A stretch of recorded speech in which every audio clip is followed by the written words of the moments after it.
Rencontre avec l'esprit de la Renaissance. Les rencontres avec sont proposées par Karine Fioulot pour Contenu et compagnie. Et si vous remontiez le temps à la rencontre de ceux qui ont fait la Renaissance, dont on fête en 2019 le 500e anniversaire? De Vinci, François Ier certes, mais aussi d'autres personnages qui ont embrassé les préceptes venus d'Italie, et ce, avec enthousiasme. Rendez-vous en leur demeure.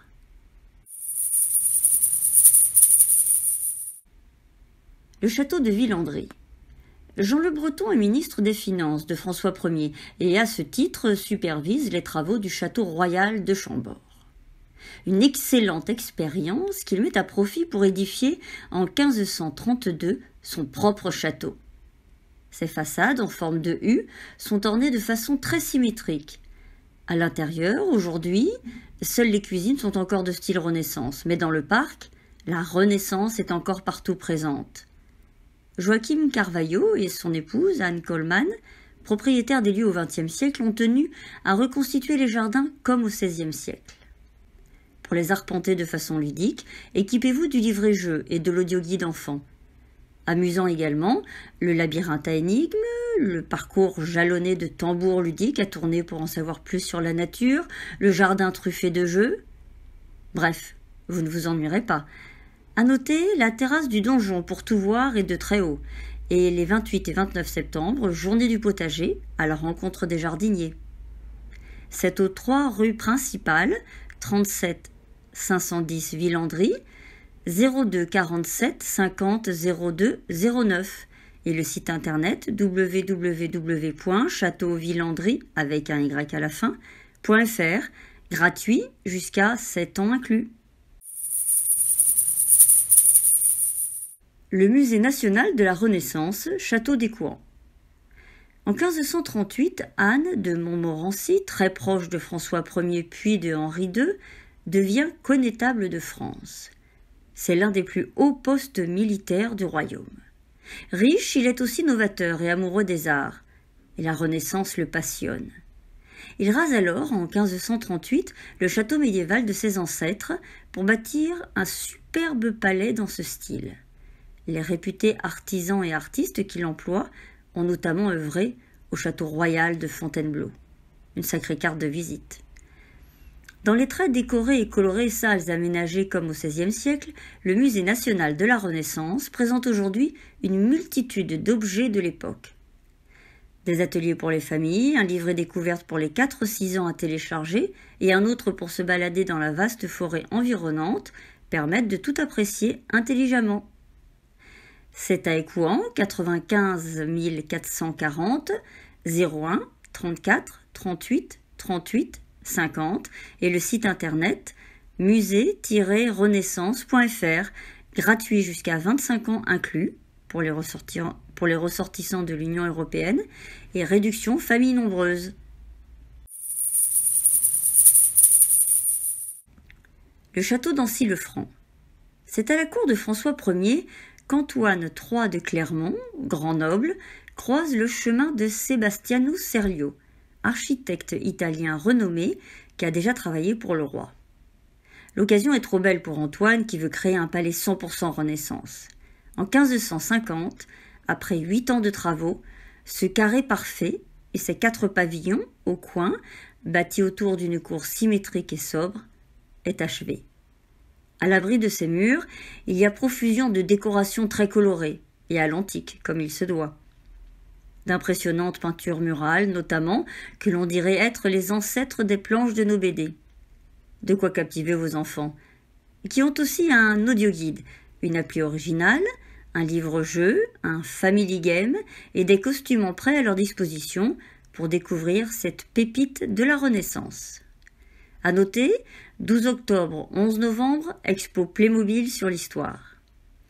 Ça se passe au 18 place Clermont-Tonnerre, 89 160 Ancy-le-Franc, 03 86 75 14 63, le site internet www.château-ancy avec un y à la fin.com et c'est gratuit jusqu'à 5 ans inclus avec des réductions familles nombreuses possibles.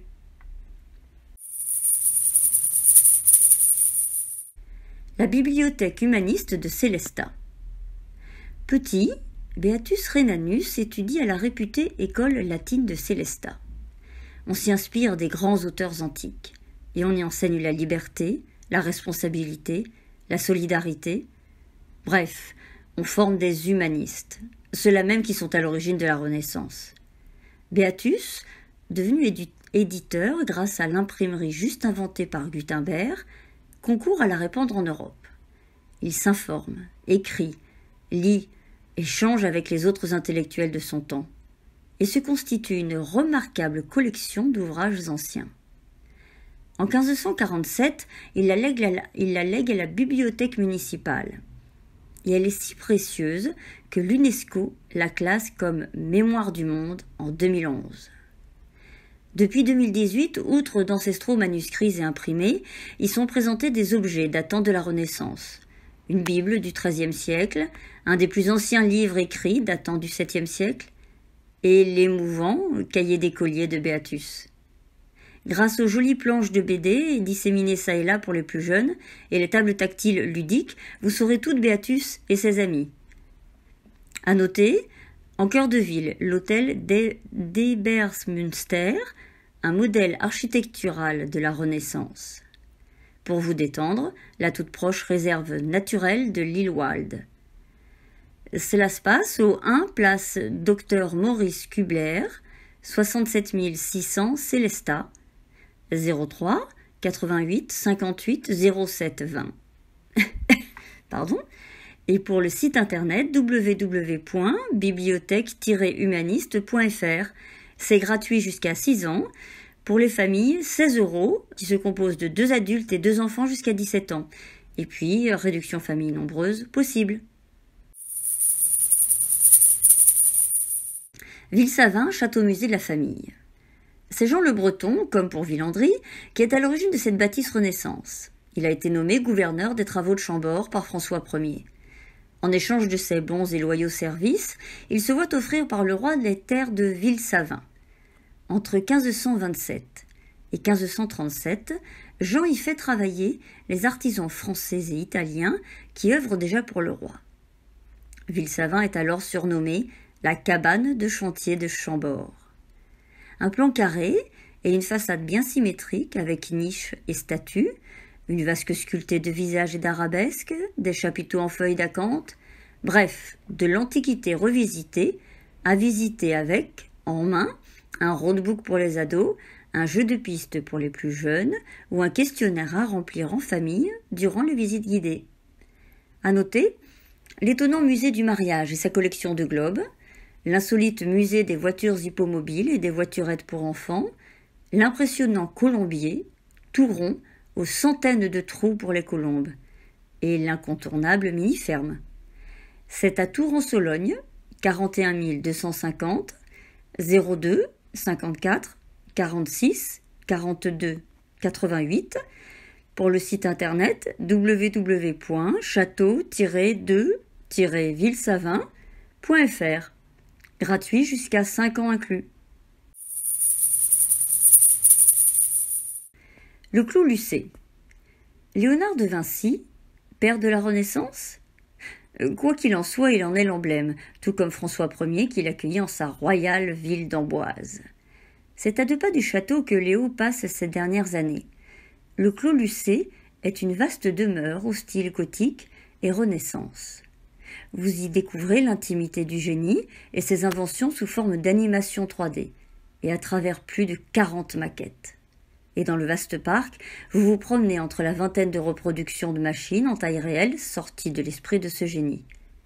Ancêtre de la mitrailleuse, cousin de l'hélicoptère, simili-char d'assaut, innovant pont tournant, de grandes toiles suspendues dans l'air, des bornes sonores, un carnet de l'inventeur pour les enfants et les ateliers de Léonard pour vous initier à l'art finissent de vous ravir. À noter, l'aire de pique-nique et de jeu, le chauffe-biberon et les sanitaires pour les petits. C'est aux 2 rue du Clos Lucé, 37 400 Amboise, 02 47 57 00 73. Et pour le site internet www.vinci-closlucé.com. Gratuit jusqu'à 6 ans inclus, forfait famille selon le nombre d'enfants de 44 à 49 euros. Le château d'Oiron. Grand écuyer de François Ier et d'Henri II, Claude Gouffier porte les insignes du roi et gère l'écurie royale. Mais sa passion, ce sont les œuvres d'art, qu'il collectionne sans compter. L'une d'elles est grandiose. Dans une galerie longue de 55 mètres, à même les murs, l'histoire antique de la cité de Troie est illustrée en 14 scènes peintes par un artiste inconnu, mais très inspiré par les décors en vogue à Rome alors. De cet épique récit, vous vous remettez en admirant les œuvres d'art contemporain placées dans ce château, de style classique en partie aussi. Souvent amusante, elle sollicite l'imagination de tous. Un livret découverte pour les enfants permet de visiter ce château étonnamment aménagé. À noter, 19-20 octobre, monument jeux d'enfants, un week-end d'animation ludique dans les sites gérés par le Centre des Monuments Nationaux. Et puis aussi, table de pique-nique et inattendu transat dans le parc. C'est à Oiron, 79 100, 05 49 96 51 25, le site internet www.château-oiron.fr, gratuit jusqu'à 25 ans inclus pour les ressortissants de l'Union européenne. La ville d'Albi. Le drap et le pastel. Voilà ce qui fait la richesse, au XVIe siècle, de la famille albigeoise des Rennes, et de bien d'autres d'ailleurs, comme les Amboises, les Roberts, les Sonal. Tous s'offrent d'élégants hôtels particuliers, bien sûr inspirés de l'architecture italienne à la mode à cette époque. Aujourd'hui, vous pouvez encore admirer, sur les façades, des pilastres, des chapiteaux ioniques ou corinthiens, des frontons triangulaires, des masques, des losanges, des bustes. Et sur la maison à colombage d'Ange Albert, vos enfants s'amuseront d'un petit pisseur énigmatique sculpté au-dessus du magnifique portail d'entrée. Bruxelles n'est pas loin. De style Renaissance aussi, vous avez l'immense et toute de briques cathédrale Sainte-Cécile, classée par l'UNESCO. Certes, l'extérieur est gothique, mais à l'intérieur, ce sont de vastes fresques, italianisantes encore, qui vous montrent de façon quelque peu effrayante, il est vrai, le paradis et les enfers. Une ville qui se dévoile au cours de visites guidées pour les familles ou à travers la box chasseur de trésors, emplie de petits outils utiles pour résoudre cette énigme partout en ville. À noter, 19-27 octobre, la semaine Renaissance d'Albi, avec visite à construire, cluedo géant, rando-cueillette, atelier sensoriel pour les familles. Les musées Toulouse-Lautrec et La Pérouse et leurs livrets découvertes sont aussi accessibles aux familles. La mini-croisière sur le Tarn qui coule là est très agréable. Renseignements à l'Office du tourisme, 42 rue Mariès, 81 000, Albi, 05 63 36 36 00. Pour le site internet www.albi-tourisme.fr. À noter 15 € la box. La ville de Bar-le-Duc. Grâce à Charles III, duc de Lorraine et de Bar, cette cité est en plein développement lorsque la Renaissance s'amorce. En 1573, il entame la construction d'un nouveau château. Et les nobles l'imitent en se bâtissant aussi de presque palais. Passez donc dans la rue des Ducs de Bar et sur la place Saint-Pierre pour en voir des exemples. Dans la ville haute et Renaissance, portes et volets des maisons sont recouverts de vives teintes et se détachent dessus des mascarons représentant là un taureau, ici une femme à la chevelure composée de fruits, ici encore un bébé tout joufflu. Pensez à emporter vos jumelles pour que les plus jeunes s'amusent à observer pilastres cannelés, frises sculptées d'armes, cargouilles, statuettes. Dans l'église Saint-Étienne, vous admirez l'œuvre d'un sculpteur phare de la Renaissance, Ligier Richier. Attention, âme sensible, passez votre chemin, puisqu'il s'agit d'un transi, une statue d'une personne décédée, représentée comme elle était au moment de sa mort, plutôt décharnée. Pour visiter avec le sourire, équipez-vous du sac estampillé Firmin, le grain de raisin, en vente à l'office du tourisme. Dedans, une pelote de laine, une longue vue de papier, un livret et d'autres petits objets inattendus à utiliser au cours de ce jeu de piste très efficace qui vous fait parcourir la Renaissance. L'office du tourisme est au 7 rue Jeanne d'Arc, 55 000 Bar-le-Duc, 03 29 79 11 13 et pour le site internet www.tourisme-barleduc.fr. C'est 10 € le sac de Firmin. Le château de Grignan. Si vous pouvez admirer aujourd'hui ce château en partie Renaissance, c'est grâce à la persévérance de Madame Fontaine. Au début du XXe siècle, elle mène un extraordinaire chantier de restauration, notamment de l'élégante façade d'inspiration Renaissance, qui aurait été plaquée sur celle médiévale d'origine. Et ce, par le puissant Louis Adhémar, propriétaire d'alors et ami du roi François Ier. Au XVIIe siècle, c'est Madame de Sévigné qui, auprès de sa fille, y séjourne et finit par s'y éteindre.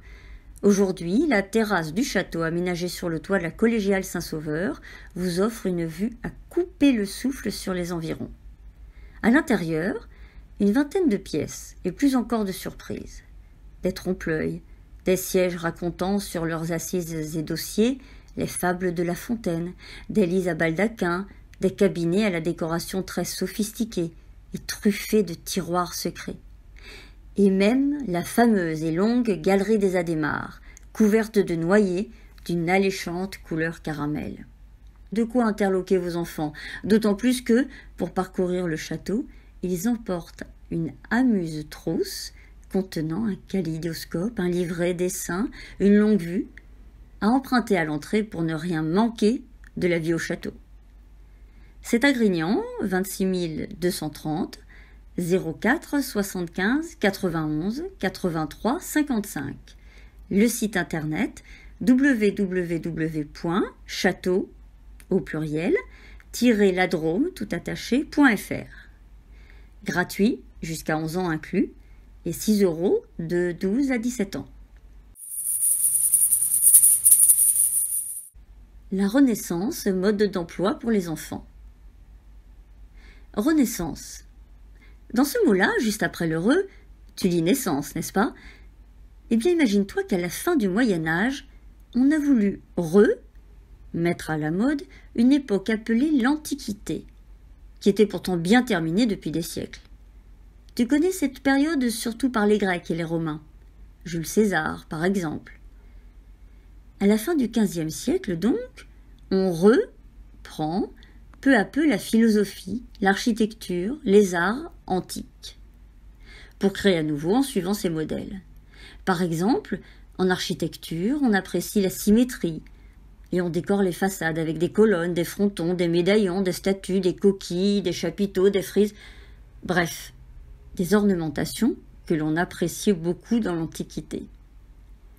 Et comme les seigneurs du Moyen-Âge ne se font plus la guerre alors, ils en profitent pour transformer leurs châteaux fortifiés en demeures confortables et bien décorées.